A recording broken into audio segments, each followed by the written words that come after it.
welcome to a brand new episode of Seize the Moment podcast. And today we have a very special guest.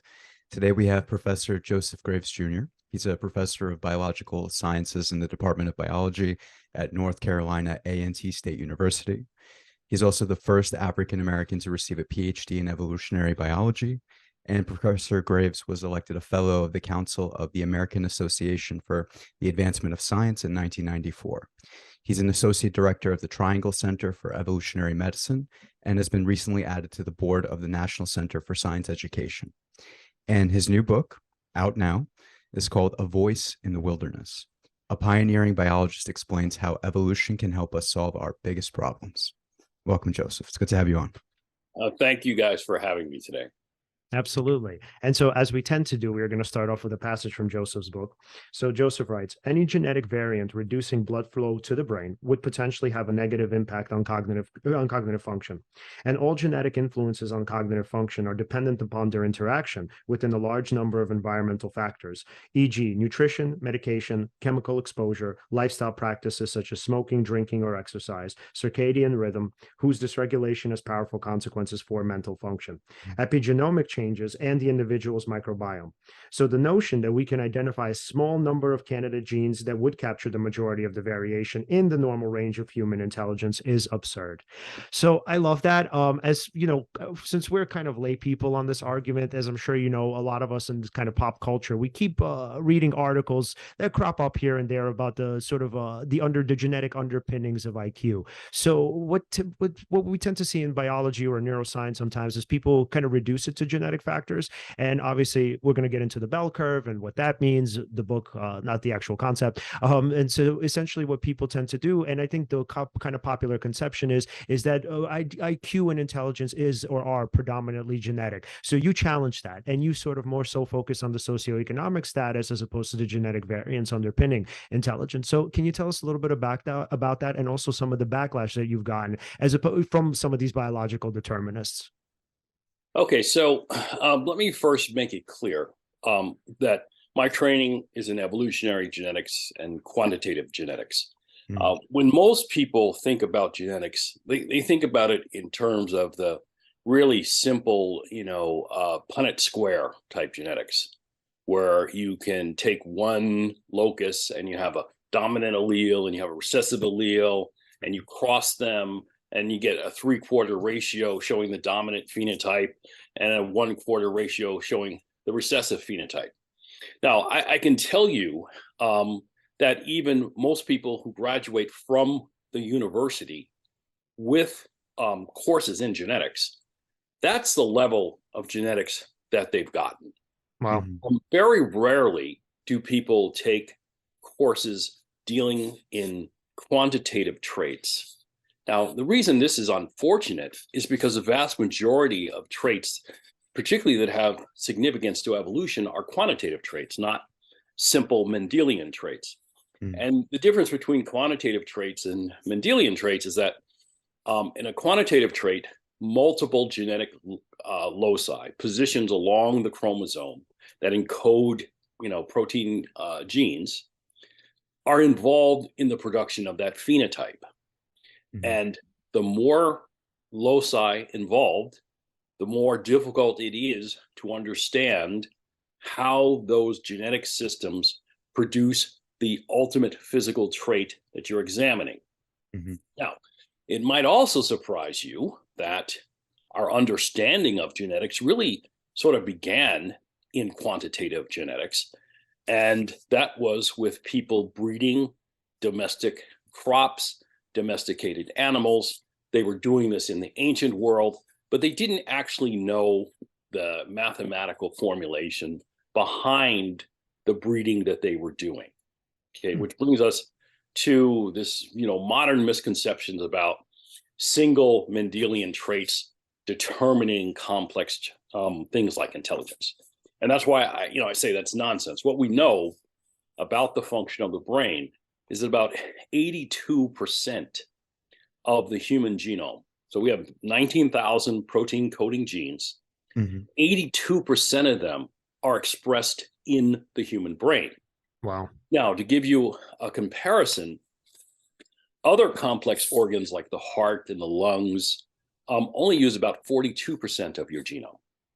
So the brain is literally the most complex organ that exists on this planet. And since we don't know aliens yet, right, we could say it's the most complex organ that exists in any biological system that we know of. Mm-hmm. So the idea that, changing one gene is going to account for the variation we see in cognitive traits is absolutely silly. Now, I am going to give a caveat there, because we know a great deal about single Mendelian type mutations that do drastically lower cognitive performance. So things like Fragile X syndrome or Down syndrome. So there are a number of things like that. Trisomies, for example, where you have the duplication of a chromosome, and it has profound effects on an individual's cognitive function. So we know all sorts of ways of lowering the function of the brain. Right. But the contribution of the genes involved in normal variation in human intelligence is not simple Mendelian. It's 82% of your genome. So the tool that modern biologists use to understand how complex traits determine a physical trait is called genome-wide association studies, or GWAS. Now, GWAS has been deployed to understand a number of complex human traits, and we can determine the genetic contribution to those complex traits. And some of them are very high, like, for example, height. When you look at very large studies, 100,000 individuals across the globe, you can determine that the genetic contribution to height is essentially 80%. And so let me back up a second. The term that we use to describe the genetic contribution to any trait is called heritability, okay, or H squared, okay, is the term we use for this trait. Heritability can go from 0, no genetic influence whatsoever, to 1, meaning everything is genetic. But when we talk about human height, which uses, tens of thousands of loci in the human genome, we come out at 80% heritability. So 80% of the variation in human height is determined by genes, only 20% by environment.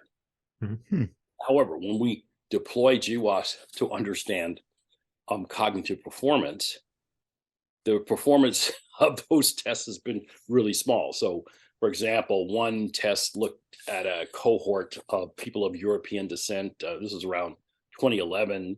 And you were talking about maybe several thousand people, and they estimated the heritability or the genetic component of intelligence at 1%. Wow. Which would mean 1%, genes, 99% environment. That's Another study looked at very high IQ individuals through the Duke University Talent Identification Program, and their results were only slightly higher, about 10%. Most recently, a study which looked at 1.2 million people of European descent came up with a heritability estimate for intelligence at only around, sorry, let me go back, for educational attainment, which, by the way, is not intelligence. Right. Oh, Joseph, can you actually tell us why they switched it? So, I love that. I'm going to tell you why they switched it, but let me give you the numbers first. Educational attainment around 11%, but of cognitive performance at 4%. And that, of course, explains why psychometricians switched to educational attainment, because you get higher scores, which makes their case that, well, genes contribute to this educational intelligence or educational attainment at 11%, which is, reasonable in the sense that that's about as much as family SES or socioeconomic status does. And so they said, well, now we found this really important relationship. But if you go back to a more direct measurement of cognitive performance, such as IQ, you only get 4%. And so what this underscores is that when we use the most modern techniques deployed in the best study design, 1.2 million people. And I'm also going to reemphasize this was 1.2 million people of European descent. Mm-hmm. They only found 4% of the variation in cognitive performance attributable to genes, which means 96% was not. Right. So that's why I say that it's a fool's errand, particularly when you think about the way the brain works, the complexity of the interactions between genes themselves, which we call epistasis, and environmental factors. When you put those in, the idea that any single genetic locus is playing a major role in determining human intelligence is absurd. And we go back to that 1.2 million study.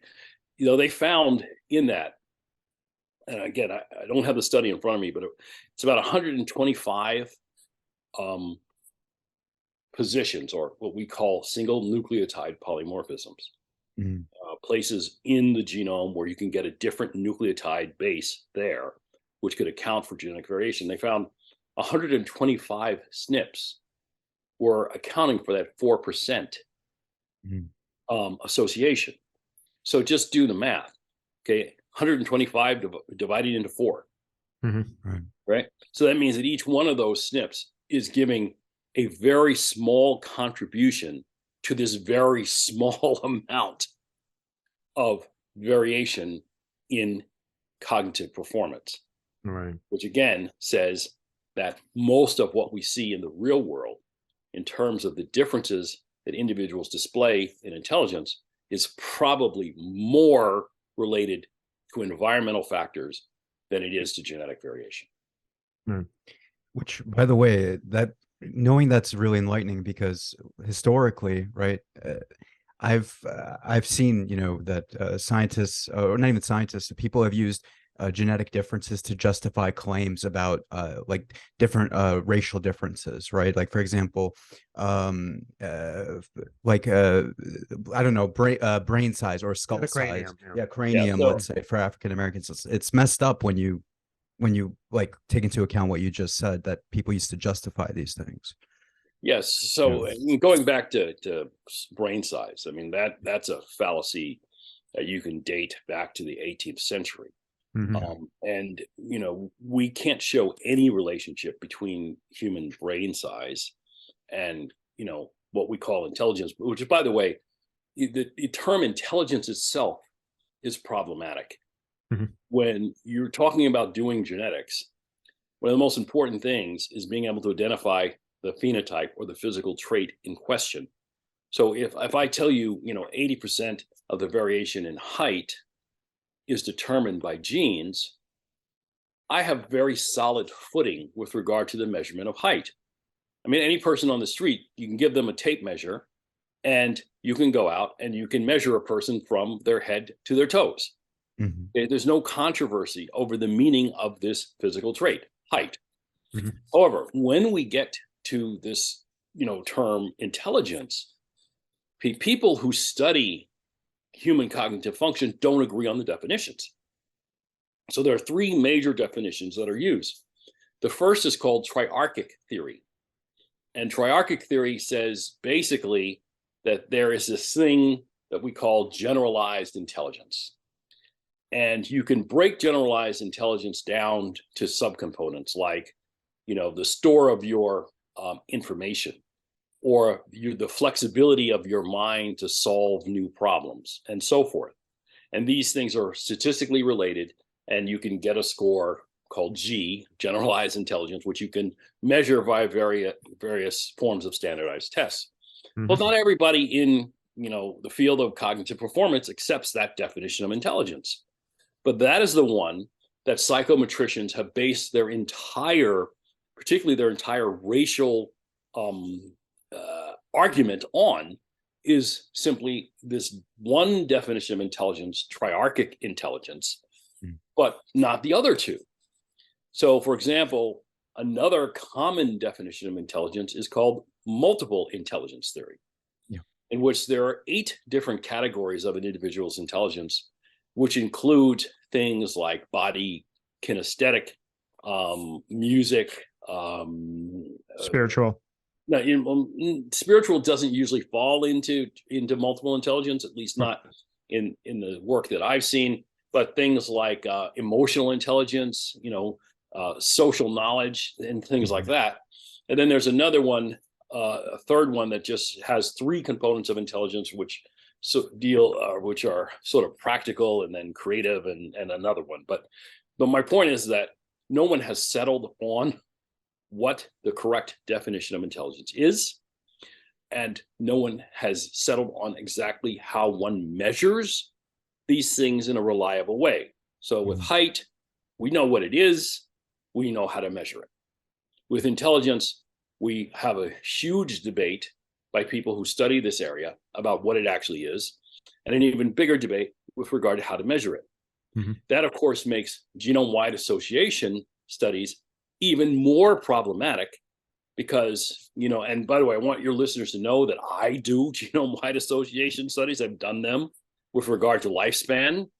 So a lot of the people who they hear who have problems with, genetic theories of intelligence are people who've never been in a laboratory, don't know how these methods work, they've never measured them, and they just say, well, yeah, genetics of intelligence is all wrong. Whereas I'm someone who's actually done these studies.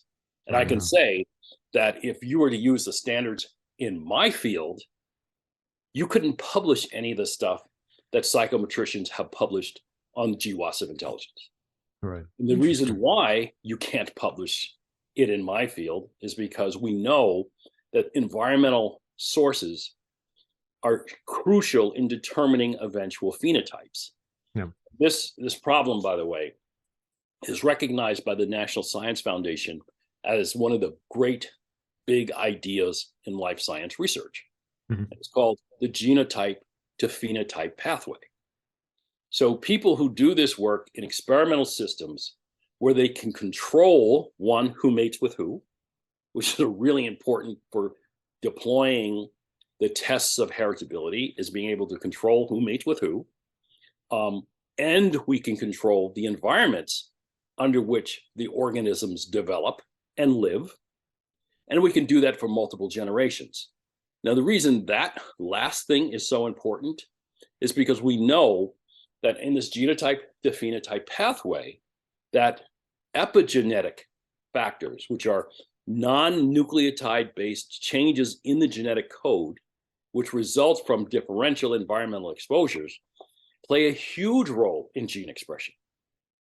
And so if you can't control the environment and you can't guarantee that your experimental subjects have undergone the same developmental environment for at least 2 generations before you compare them, then you can't publish that work in my field. Now, when you look at what people who are studying psychometrics in humans, they can't do any of those things. They can't control who mates with who. They can't control the environments under which their subjects live, and they certainly can't control the developmental conditions of those subjects for 2 years. Yeah, that makes me think, how difficult is it for someone in your field? Oh, yeah, pardon. Yeah, so for 2 generations, right, to do a study like that, control who mates with who, and actually follow these subjects and actually control the environment, is that something that someone in your field is like, is anyone attempting to do those sorts of experiments, or Well, you again, probably can't? humans have done those experiments for generations, and that is the basis of modern agriculture. So the tools to determine, changing, let's say you grow pigs and you want to maximize their back fat to make bacon. Well, you have to do all the things I just mentioned. You have to control which males mate with which females. Okay, so they're called dams and sires, right? So you control that. And then you can compare, right, the children that are produced, or the offspring, because they're not human, the offspring that are produced by specific males with the females they mate. And we can then use that to estimate the heritability of back fat in pigs. Wow. And that's why, when you look at, cattle industries, they don't use all the males to produce a cattle that people are going to eat. They use a subsection of those males. Okay, and the same with the females. And so that's because these methods of changing physical traits have been known to work. Mhm. Same thing, a really good example would be thoroughbred horses. Right. Yeah. Okay? People who raise those horses have trait books that go back generations. And that's how they can predict that an offspring of a given male sire with a given female horse is likely to display championship characteristics when they put them in on the track. We can't do that with humans.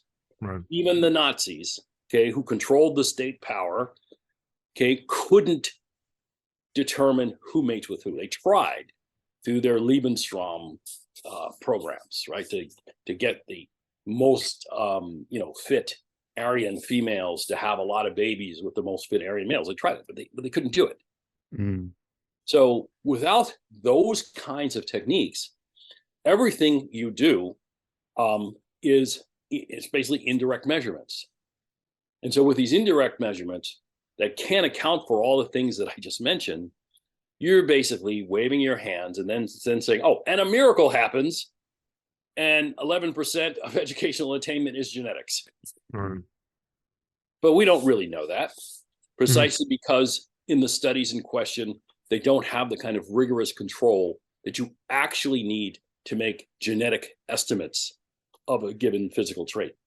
Right. And it's also very interesting how data is interpreted. So now going into the book, The Bell Curve, which was obviously super popular, it still is to some extent, was really popular in the mid 90s. So you have these two distinct distributions between obviously white kind of people or males and, African American or black males or people just in general. So you have this kind of overlap between the two. And obviously on the graph, as you show it in your book, there is a distinction between the distributions. So, but on the one hand, you have people who explain it as purely genetic. Well, they say here are these kind of here are these IQs or the distinctions between them, and there's a distinction between the mean standard deviation. So Joseph, how do you explain it in the context of environment, and how do we know? Because people on the other end would argue, well, we can see that we can see the distribution, right? We can see the two distinct maps, right? But how do you sort of interpret the data and account for environment, especially in the context of the different types of environments that different types of populations tend to live in?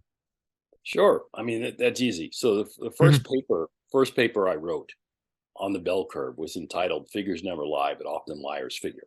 Yeah. Mm-hmm. So I was asked by a colleague, a sociologist, to examine the claims of the book. Now, at the time, again, there were a lot of humanists and social scientists who were screaming, "Oh, this book is racist. This book is racist. This book is racist." I understood that that's not an argument. Yeah. In other words, if I started parroting that, no one would listen to me. So what I did is I actually read the book from cover to cover. I examined, their methods, including their statistical methods, and showed one that the way they did their statistics was all wrong.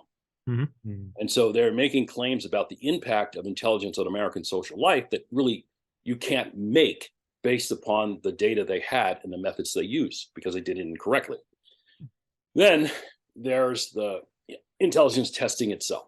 Okay, so in the bell curve, they showed the results of the Armed Forces qualifying test for a given year, sometime in the 1990s, it might have been, or even the 1980s.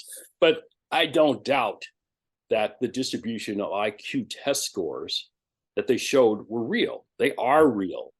It is a question of what caused them, however.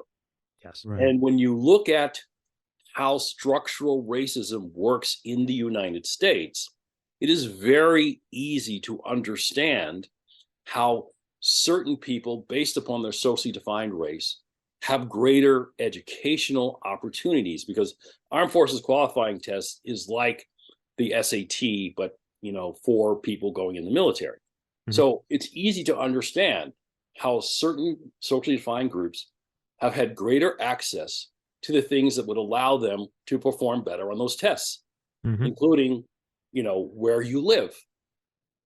Okay, it has a great influence on how your brain is capable of working. Some people live in areas where they're getting lead poisoning by the water that comes out of their pipes.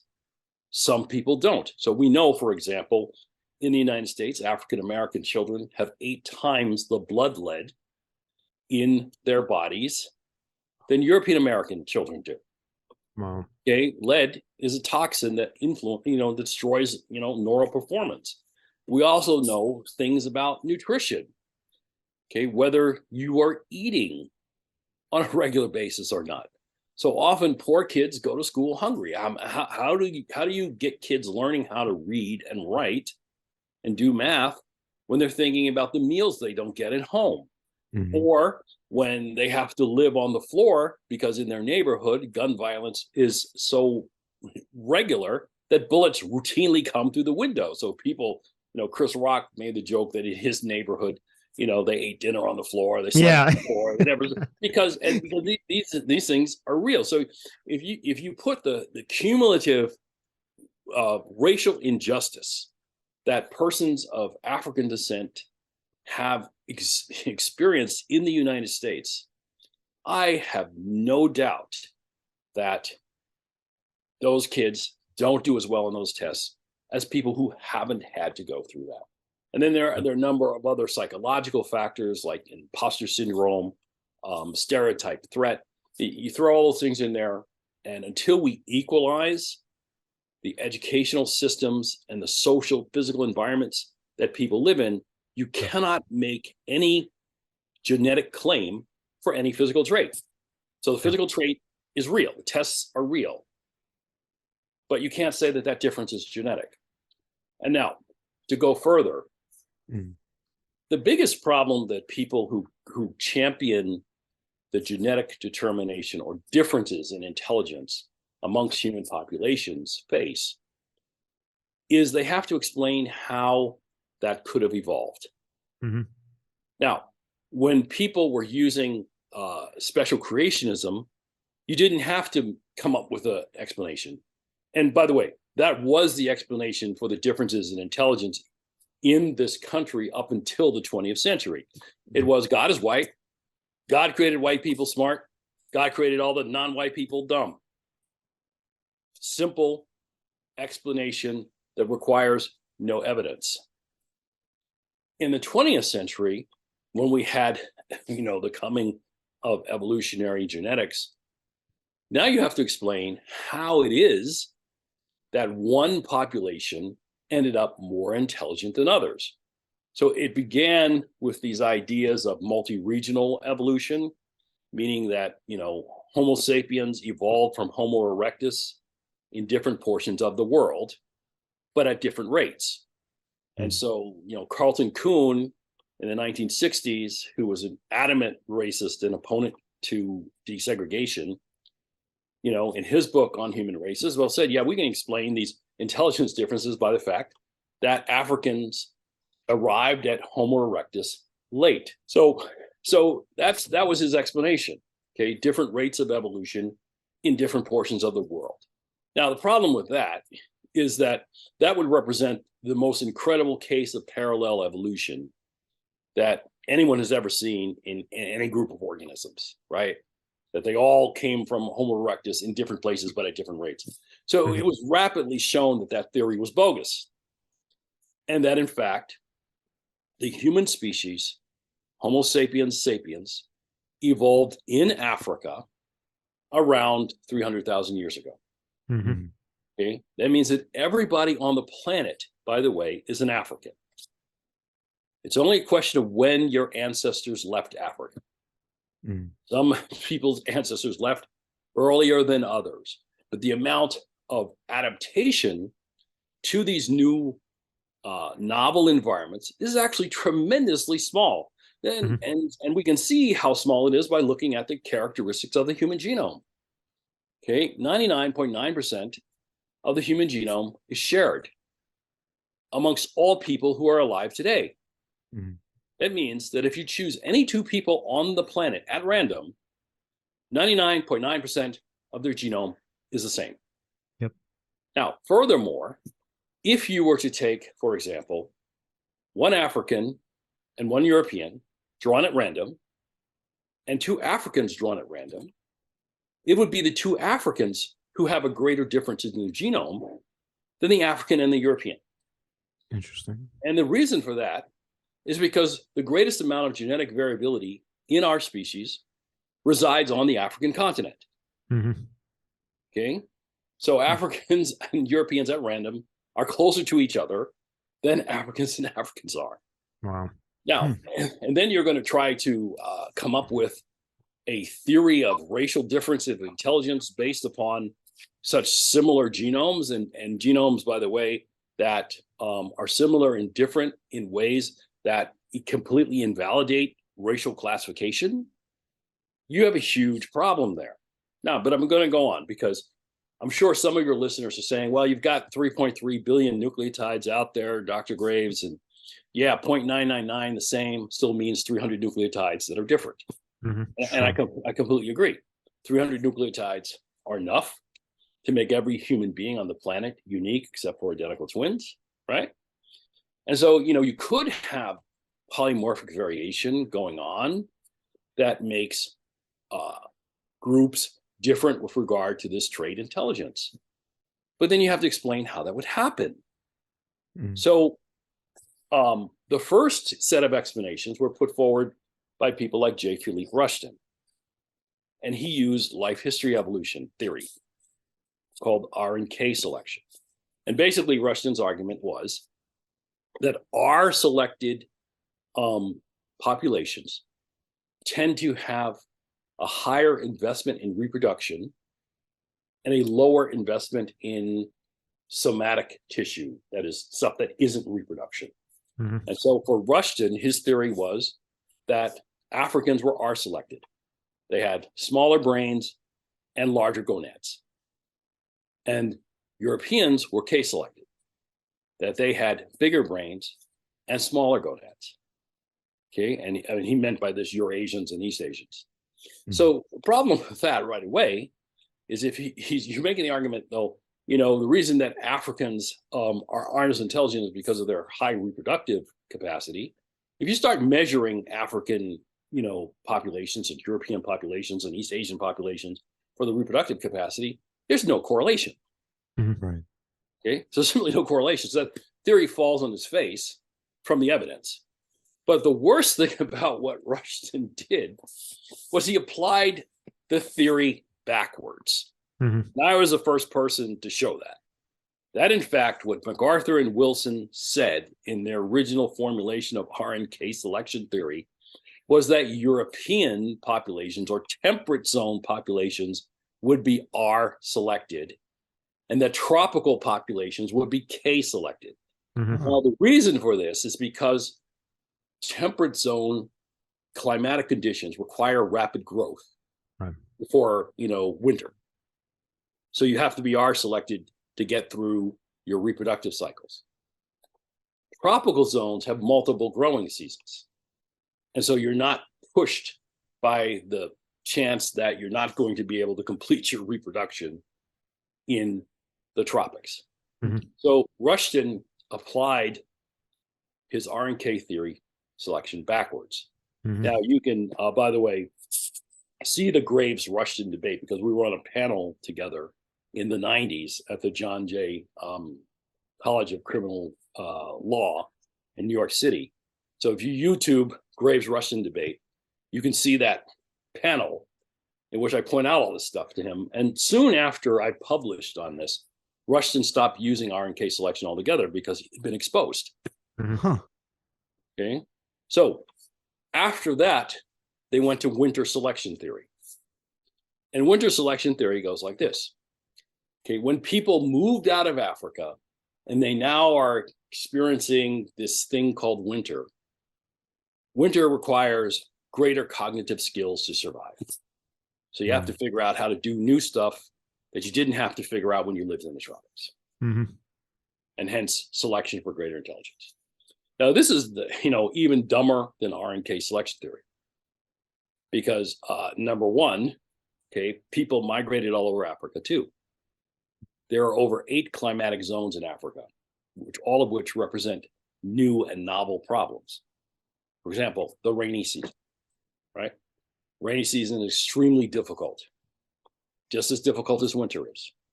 So why is it that only Eurasians had to figure out how to be smarter as they migrated around the world? Right. Mm-hmm. And Africans didn't as they migrated across Africa, by the way, which is the largest land continent by landmass on the planet.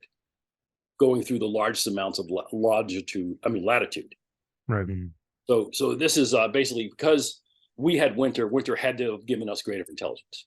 Right. And wouldn't Which is winter an have attractive theory. wouldn't winter have sort of eliminated those early humans anyway? If by the time it took them to evolve greater brain capacity, wouldn't the sort of the elements have kind of eliminated them at that point? I would say obviously no, because Mhm. the human species migrated all over the globe, Mhm. Right. including through some of the worst winter conditions possible in the Arctic. Mhm. Right. So, making this argument that the Arctic was the only place, or the winter was the only place that produced significant adaptive problems that humans had to solve is silly. Mhm. Silly to an extreme. Now, what I argue is that before anyone left Africa, we had evolved the capacity to solve these kinds of problems. Mhm. And so as people began to migrate around the world, they came in contact with, with new pathogens, with new flora and fauna, with new climate conditions, and we figured it out. Okay. And because we already had that ability to figure out. Because if, for example, and here's the thing they really fall flat on, is if there had been this post Africa selection for intelligence, we would see the selection signature for intelligence all over the human genome. But we don't. Even the genes that the European studies, psychometric studies, claim are associated with greater intelligence don't lie in regions of the human genome that show evidence of strong natural selection. So for your listeners, most of the genetic variation we see in modern humans around the globe comes from randomness, or what we call genetic drift. Mhm. There's a strong relationship between genetic variability and distance from Africa, meaning the farther people migrated, the more genetic variance they lost, so their genetic variability went down. Mhm. We have specific examples of strong natural selection, and they're in things that you wouldn't be surprised about. So solar intensity related to skin complexion. That's an example of strong natural selection, which occurred, of course, over tens of thousands of years, because ancient DNA studies of an individual in Spain who lived about 8,000 years ago, northern Spain, by the way, Mhm. demonstrate that that individual still had dark skin. So when the first anatomically modern humans moved into Europe, they had African physical features. So it took tens of thousands of years before the European phenotypes that Europeans take for granted actually evolved. But it wasn't on intelligence, because if it was, we would see those signatures of selection. We don't. We see signatures of selection for things, like I said, skin color, for resistance to parasites, whether they be, protozoans or bacteria or viruses. We see for changes in diet. So for starchy diet, high fat diet, lactase persistence, people who domesticated cows in Africa, in the Middle East, in Northern Europe, all have lactase persistence. We see examples of altitude adaptation. So people in the Himalayas, people in the African Rift Valley, people in the Andes Plateau, all have high altitude adaptation. Some of them are the same, some of them are different. So we can and have shown these examples of strong adaptation, but none of them, by the way, these are all single Mendelian traits, but not in these complex traits like intelligence and personality. There simply is no evidence of that. And so they are making genetic claims with no genetic evidence. Wow. And I give you a really good example of that. So in 2016, I was asked by students at Williams College and literally they called me the same day. I got a flight to Massachusetts, drove my car through a snowstorm in the night to get to Williams College to be present to do a debate with Charles R. Murray. Because one club had brought Murray in to talk about intelligence, and the students were like, well, we can't just hear one side of this. So I get there, and first I find out that the debate's been called off, but that I would have the opportunity to ask Murray questions. And in the exchange, all the stuff I'm talking to you about now, I make clear to him and his supporters. And, suppose he had some, I guess, quantitative genetics experts with him, and none of them could say that what I was saying was wrong. Mm-hmm. They could only rely on, well, we haven't found the genes yet, and within 5 years, we're sure we'll find them. That was in 2016. It's now 2023. Okay, if they had found these genes, don't you think they would have made the cover of Nature or Science? Mm-hmm. Still haven't found them yet. No. And what I argue is that they're never going to find them, because this is a fool's errand, Mm-hmm. for the reasons that we started talking about at the beginning of this program. Okay, the genomic contributions of intelligence are so complex that to come up with, directional selection for greater intelligence in one group of people, right? You have to show why. No one's been able to show why. There's no reason why, having the ability to solve problems only benefited one group of people on the planet, or a couple of groups of people on the planet, but didn't benefit anybody else. That is the most stupid argument that I've ever heard. And I've heard a lot of stupid arguments, guys. Mm-hmm. Yeah. And This just one even is at the top of the list of completely stupid arguments. And just even thinking about it from the field of psychology, which is my field. So we have something here called the Adverse Childhood Experiences Studies, the ACE studies for short. And then so they kind of point to the fact that difficult environments, essentially, so trauma breeds trauma fundamentally. So where difficult environments kind of, let's say we're talking about different mood disorders, sort of different inabilities to, let's say, function socially, sort of psychometrics, right?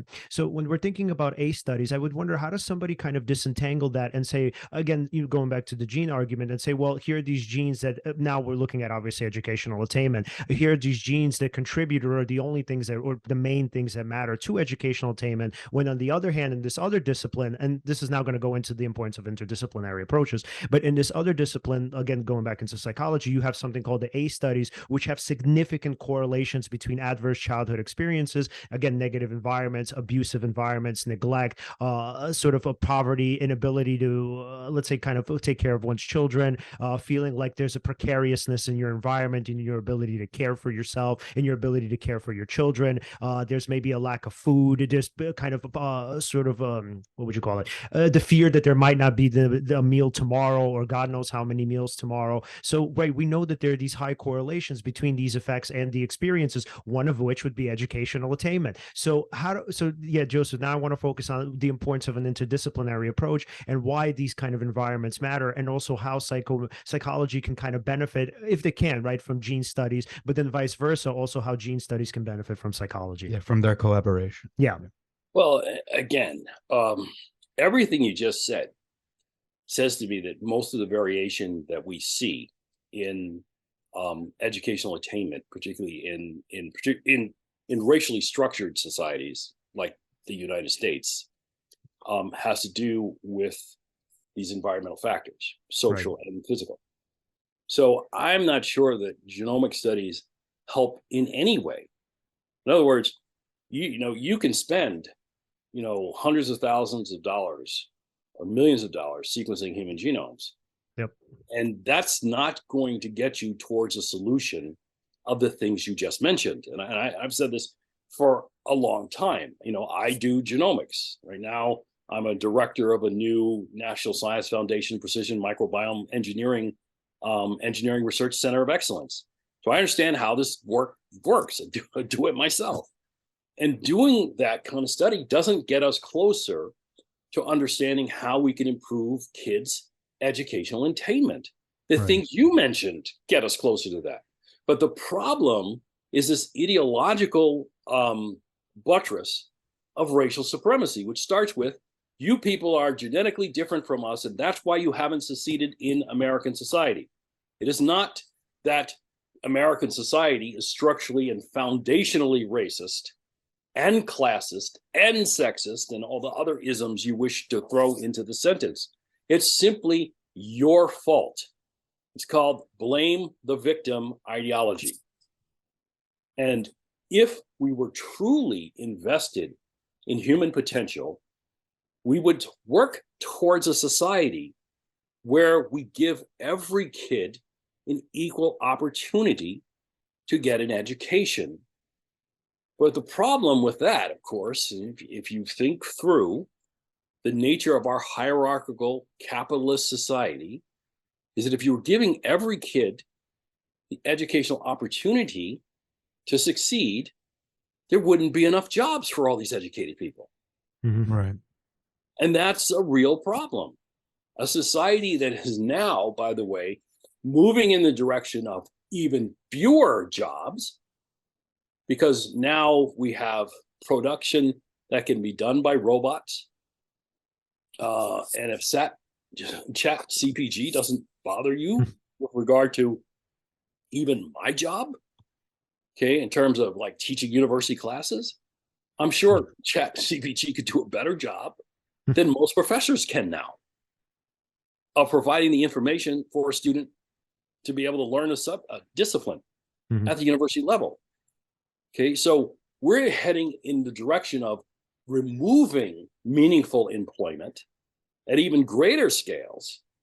So how can you then have an educational system that provides kids with great opportunities to learn? What are these educated kids going to do in this economy? They're not going to flip burgers at Burger King. So that's one of these problems that accounts for why this ideology of blaming the victim has always had such great utility, because it prevents people from questioning the very socioeconomic foundation of this country. Yeah. And apologies. Yeah, sorry. No, I by the way, in general, I love the idea of meritocracy, right? Like, oh, you by your own merit, you're able to uplift yourself and learn so many different skills. And if you really try, you can make it. And I like that idea. But at the same time, some of the things that we've even discussed earlier in the podcast, like just where you were born, like what zip code you live in, can actually determine your chances of success, right? And it's nuts to me that like people will blame the victim, and then at the same time also be like, oh, you could pull yourself up by your bootstraps. It's even though you can't. That's actually contradictory, because if right. you're intellectually inferior, now you can't. Right. So yeah, the thing is, yeah, we definitely need to change some things up, Yeah. right? We definitely need to really rework the system. Yeah. Right? And then just for the purpose of time, right, I kind of want to move on a little bit, but not fully. So, Joseph, you mentioned in your book imposter syndrome, and I really appreciated some of the more personal details of the book, especially obviously in this case about your life, and about your relationship with your brother and some of your upbringing, and especially your experiences in getting through school, your struggles with school. So now that we're talking about the context of the environment, and obviously in terms of what happened to you in your life circumstances, and obviously even some of the outcomes that happened. So you would think that, let's say, if you met you in high school, somebody would say, well, Joseph, he doesn't have what it takes to get through school. He can't be successful. We would just kind of throw our hands up and say, I guess it is what it is. But you've kind of bucked that trend, right? Or at least bucked that potential perspective or perception. So can you talk a little bit about what you thought kind of triggered or fueled your imposter syndrome, and some of the elements that helped you overcome that and obviously become the individual that you are today? Okay, so let me first make it clear to your audience that by the time I was in high school, anybody who knew anything about students knew that I was really good. When I took my PSAT scores in I scored really high. I was being recruited by all the top institutions in the country. So my biology teachers particularly thought that I was really probably the best biology student in school. They both wrote really strong letters for me to go to college. I went to one of America's premier liberal arts colleges, Oberlin College. So by the time I was in high school, anybody who knew that this kid had a great future. Now, I had teachers, on the other hand, besides the ones that I just told you about, who, because of the color of my skin, couldn't see any potential in me. So that's one of the things that makes you develop this imposter syndrome, because objectively, okay, I should have known that I had the ability to succeed, in any career that I chose. But I didn't know that, because you'd always hear people saying to you, well, why? I literally had one homeroom teacher in the middle of the entire class, when I got a letter recruiting me from MIT, walk to my desk take the letter, slam it down on my desk, and say, I don't know why MIT would be interested in you. Wow. Wow. In front of all the other kids. She didn't do that to anybody else in the class. Mm-hmm. She only did that to me. And yeah, she was my math teacher, and her courses were really hard. I wasn't the only one that struggled in that woman's classes. Mm-hmm. But she only found it necessary to call me out as unworthy in front of all the other kids in the class. And you have and at that time and still to this day, people who are not in the socially dominant group in this country still undergo those kinds of insults. That would have been called a macroaggression.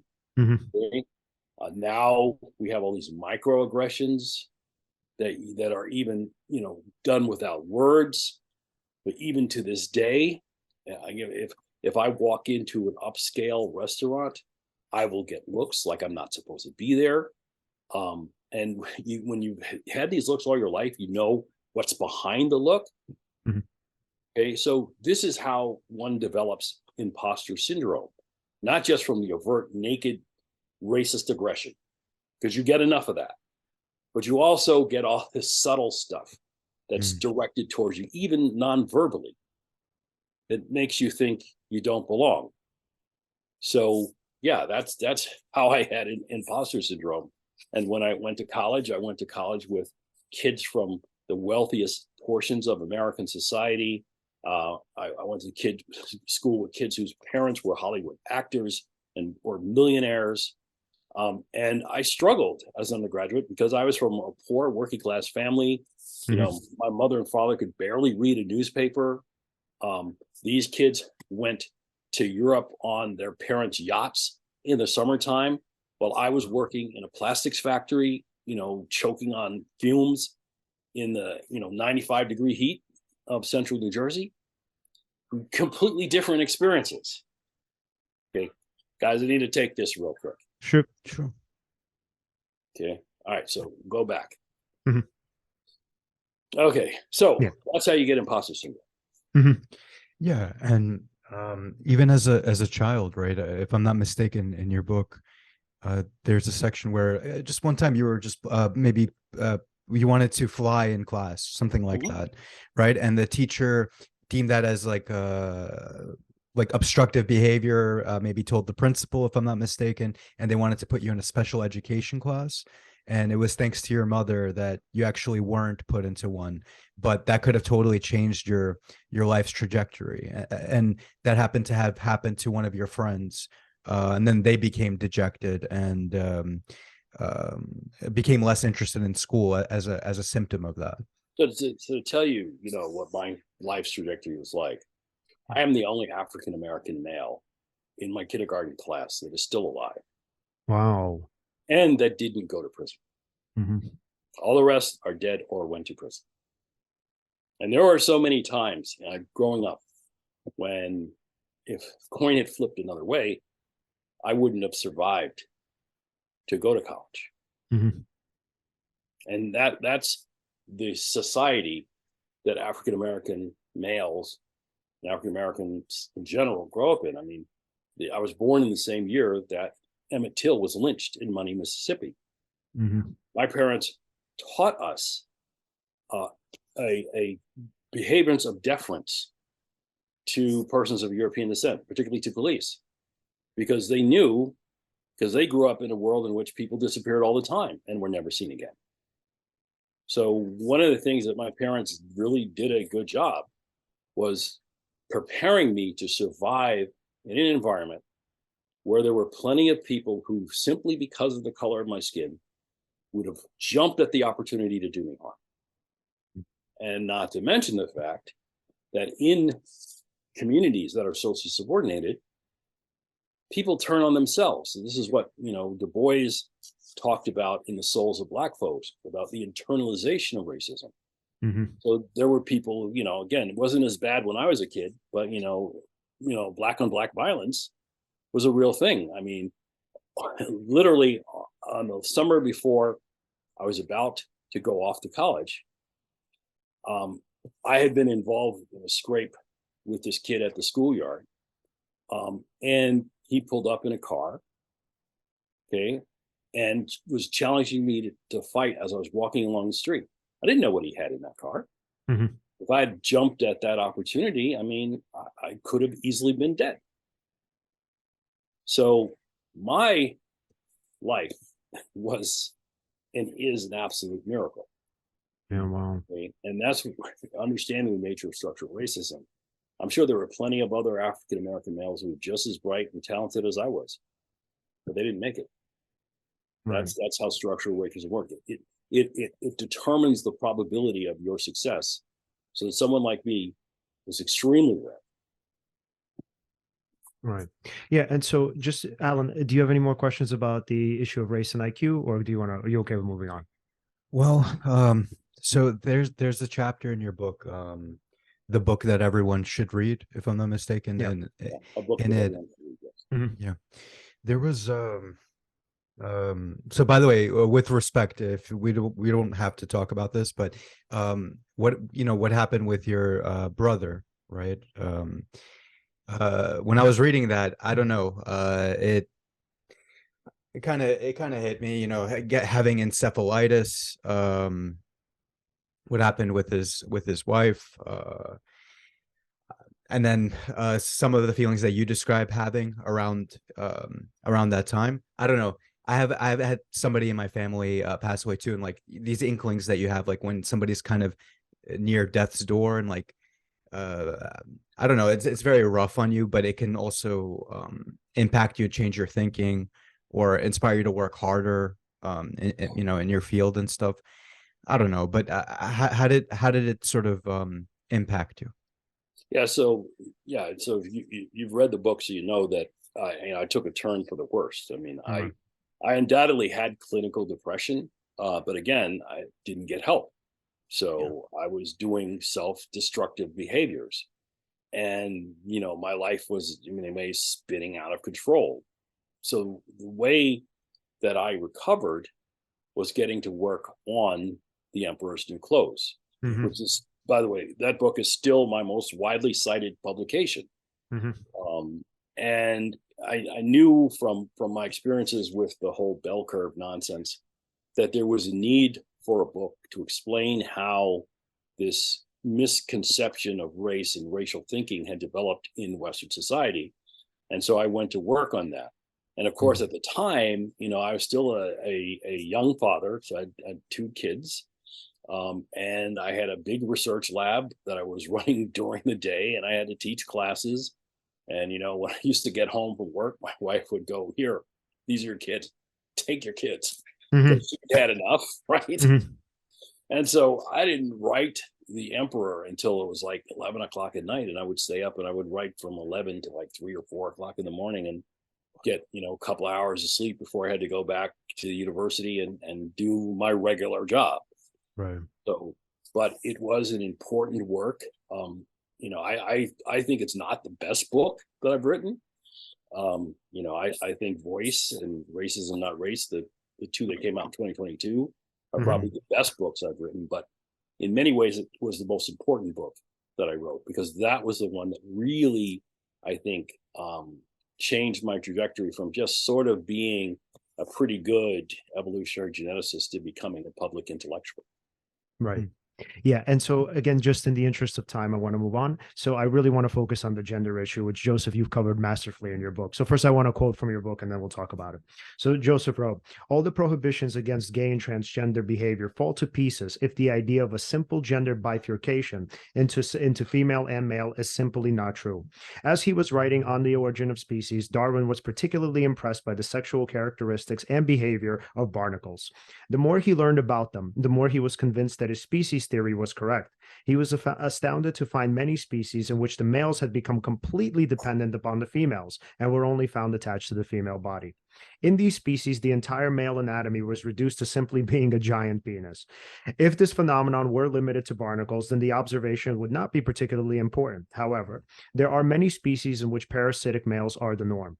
We have already established that hermaphroditic species are extremely common in nature, that separate sexes evolve under specific conditions, and that individuals individuals can change their sex under specific conditions. Given that humans evolved from animal lineages with these features, why would anyone be surprised that human gender sex determination is both complex and fluid? I love that. So, Joseph, can we speak a little bit about that? Because obviously, in the kind of pop culture, sort of the norms, especially maybe in more southern states, are that God created man and God created woman. They have these specific roles and functions, and that's the natural. That's the term often used. That's the natural way of being. But what we're seeing in biology is that's actually not really the norm. You have gender different. Well, let's distinguish the gender and sex difference first. The difference between the concepts, and then also we have differences in sex and the way that kind of animals, species, bacteria, how they function in terms of sexual reproduction, asexual reproductions in terms of different types of organs. And then obviously, and I know this is a lot, and then obviously in humans, we have different, right, different types of sexual orientations. So before I answer your question, I want to make it clear to your listeners that in fact, I'm a confirmed Episcopalian. I go to church on a regular basis. So my analysis of, the biology of sex and gender is not something that was designed to attack the church, because often people see analyses that examine the difference between the reality of sex and gender in the biological world and the mythology that the church holds, many churches hold, as being an attack on religion, which this is not. One could see it as an attack on fundamentalism, because I do attack religious fundamentalism all the time. Right. But at the end of the day, there is what is in nature. And you amply describe that in the passage from the book, is that, what we understand as gender is fluid.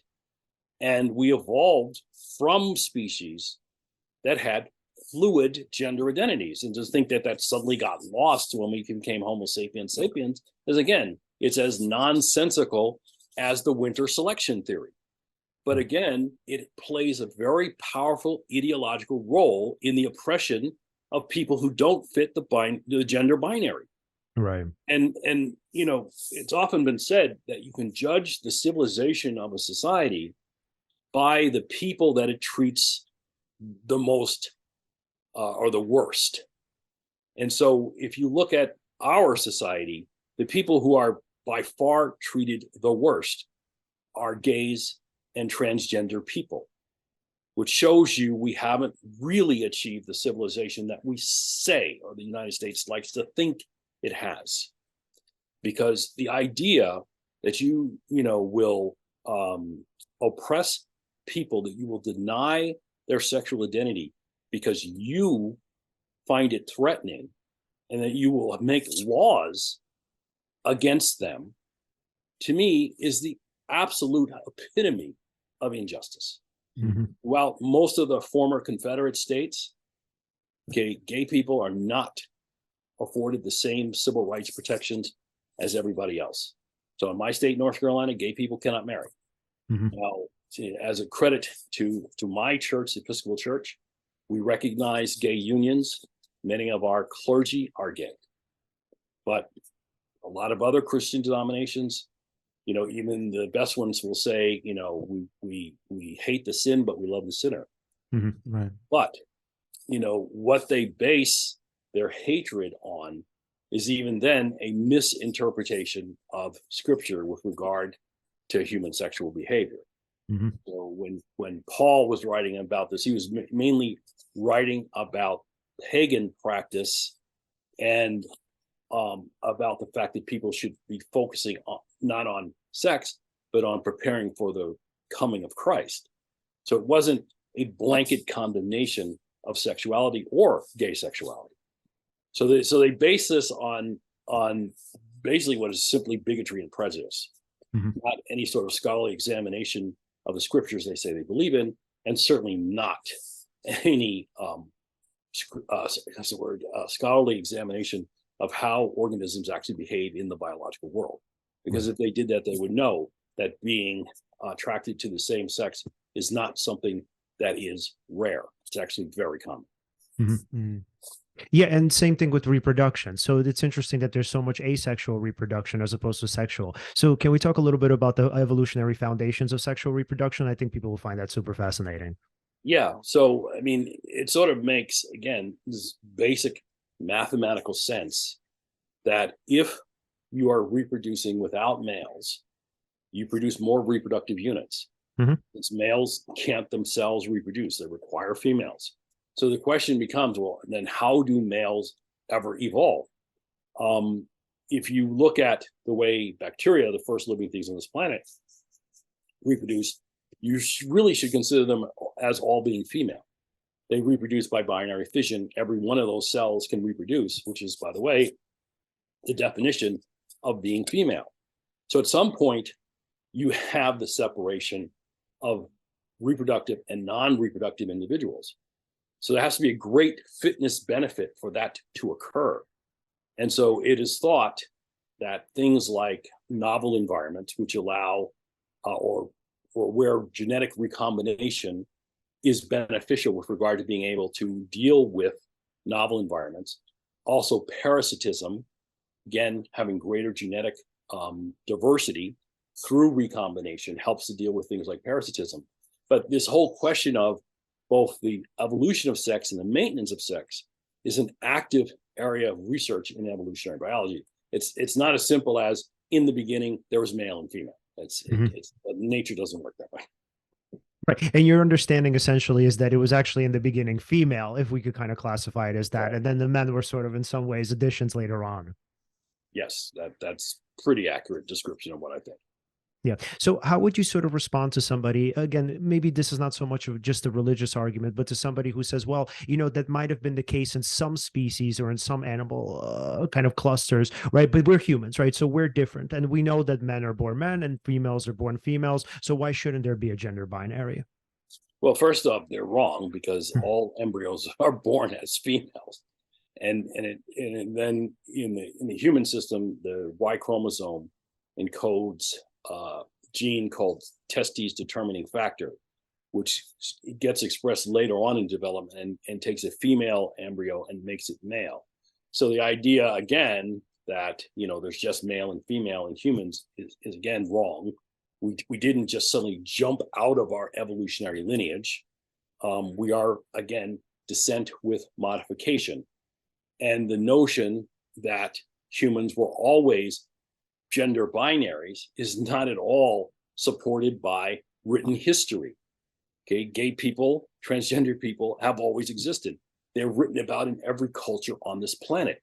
Mm-hmm. And at the dawn of written records, these people were all in every culture of the world. Then they certainly were there before written records. So again, this notion that there were just males and females is not supported by history. It's not supported by our biology. So people who hold that position pretty much are arguing on the basis of bias and superstition.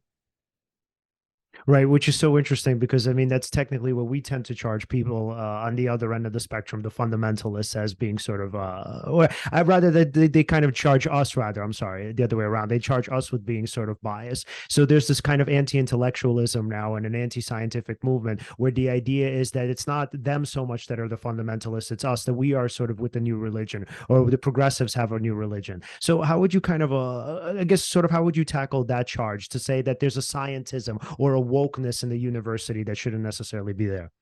Oh, well, first thing you need to know is I'm writing an essay on Monday for publication, opinion piece, called Frogs in the Orwellian Beaker. And if you remember the famous frogs in the beaker experiment, if you have a beaker of boiling water and you try to place a frog in it, the frog is going to jump out because it can sense that this is boiling water. But if you put a frog in a beaker and you gradually increase the temperature, the frog will stay there until it boils to death because it won't be able to sense that the temperature is gradually being increased. But that's the ideological plan of the right wing in the United States, those who want to maintain the status quo of white supremacy, of sexism, of anti-LGBTQ society. What they are doing is they're turning up the temperature and introducing, these false claims and false facts in an attempt to make folks believe that, this is the way society should be. This is the way it's always been. So like when DeSantis tries to eliminate an African-American studies class in the state of Florida, AP class, and then the educational testing service comes back and says, okay, we're going to redo the class, but we're going to take out people like Angela Davis. Mm-hmm. I mean, how do you teach African-American history without people like Angela Davis? So this is the problem. In other words, folks who want to maintain and support these systems of injustice are attacking those who want to make change by claiming that they're the ones who are oppressing people. So the silliness of saying, because slavery was enacted in the United States and it was a cruel institution, and people died and people were raped, okay, and families were separated, that teaching that history makes persons of European descent somehow uncomfortable. Mm-hmm. Well, yeah, I mean, these were terrible things. And we need to know these things. And we should be uncomfortable with terrible things. Just like if you teach the history of World War II, and you teach the fact that the Nazis came up with their own race theory and that they rounded up people and put them in concentration camps and murdered, 20 million people over the course of the war, that we should be uncomfortable learning those things. Yeah. But that's the truth. And we can't move in the direction of justice if we don't know the truth. Right. So yeah, maybe these courses can be taught more effectively. I mean, just like in any discipline, there are people who are pretty good at their pedagogy, and then there are people who need work. But you don't throw the baby out with the bathwater. Right. There is historical fact, and kids need to know it. Yeah. How you teach it, however, is another question. Yeah, absolutely. That's such a great point to end it off on. All right. So, Alan, any final questions for Joseph before we wrap up? Yes. So I wanted to ask, so what advice would you give to young scientists who are just sort of starting out in their careers and they're looking to make a positive impact on the world through their work? Well, I put that advice in a book chapter I wrote about 10 years ago.